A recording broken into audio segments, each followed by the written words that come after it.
Bale, ito na yung ginagawa natin mga kabrads. So nakikita nyo itong CR na to. Parang isang buong kwarto na siya, napakalaki niya. Meron siyang kabuuan na sukat na 3.5 by 2.5 siya. Bali 3 meters by 50 siya. 3 by 2.5 siya. Napakalaki niya mga kabrads. So ito ituturo ko mga kabrads kung paano mo makukuha ng eskwela. Kung nakikita nyo yung amba na yan, meron din siyang tansi dyan. And then meron din siyang tansi dun sa kabila. And then dito nakapalitada na siya. Yung unang step dyan mga kabrads, sukatin nyo muna yung kabuuan ng CR na to kung pares yung sukat niya. And then pagka pares yung sukat niya, eskwalahin nyo yun doon sa may sulok doon. Pag nakuha nyo yung eskwala niya, ayun, nag-layout na ako ng isa, naka-isang mukha na ako. Yan, natapos ko na isang mukha na yan at day. Medyo malaki din yan.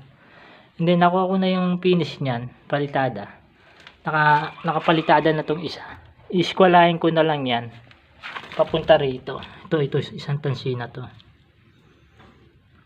Ayan, and then na-layout ko na rin siya, na-eskwala ko na siya. Bali itong eskwala na to, nakapares din yung sukat niyan dun sa kabilang pako na yun, sa may kabila ito. Ayan kung nakikita niyan. Bali pares na rin yung sukat niyan, pati dito. Yan kasi naka-eskwala na tong isa na to.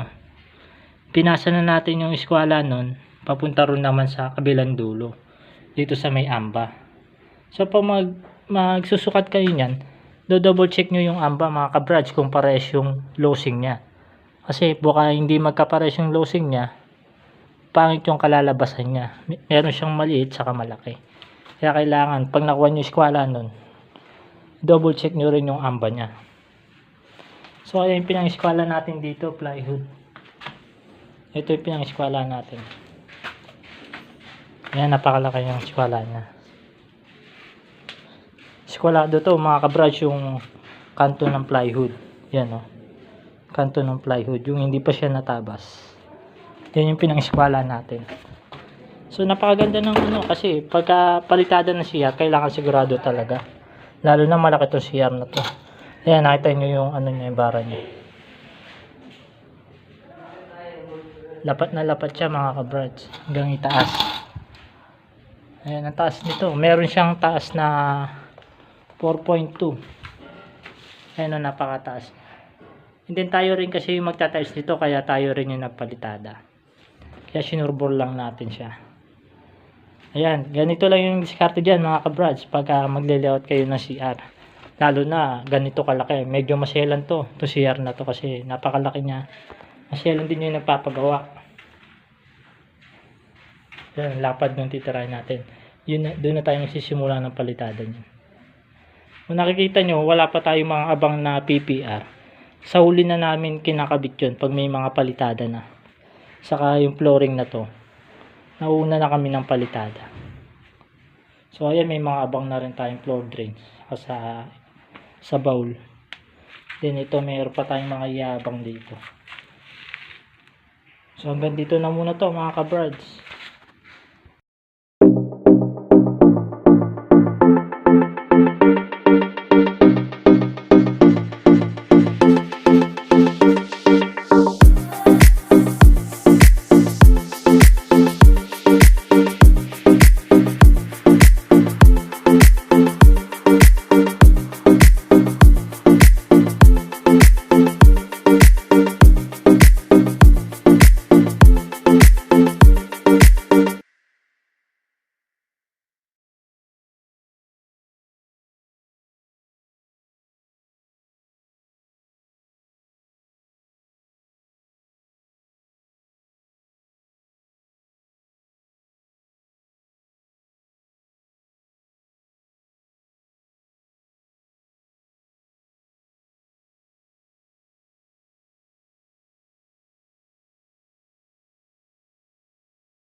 tayo.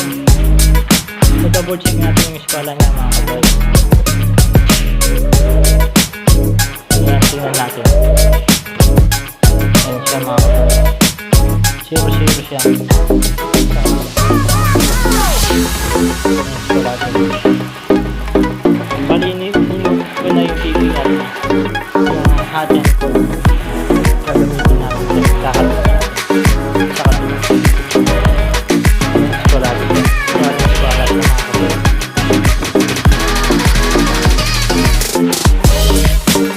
Eskwela din siya mga kaboy. Pagdating ko na lang itong video na ito mga kabrad. Bali, sisisilin ko na muna itong patungan ng ano ng sakit. So, abangan nyo na lang yung pagtatiles ko dito mga kabrad.